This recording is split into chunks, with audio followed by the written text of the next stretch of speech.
দেখো বাবা আমি শিখে গেলাম বানাতে, বাড়িতে বানাতে জিনিস আনলে বাড়িতে বানাতে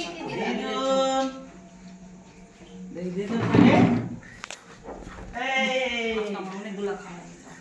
তুই দিদার বাড়ি থেকে চলে আসলা দিদা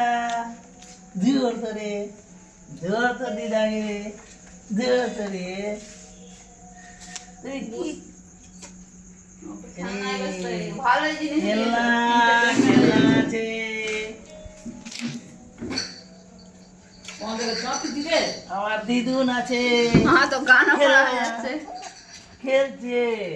কে গো বাবা মাঝে একটু বেলা কথা বলো মাছের দাম ভিডিও 95 টাকা কেজি কথা দেখি বলো পূজা দি এটা একটু। ইসে যেটা কোকোনাট আছে ওটা বলো। ওটা ইউজ করনি একটু তো কথা বলো ওটা অর্ডার মেরেছে একটু বলো কথা আমি তো শসা একটু তো বলবে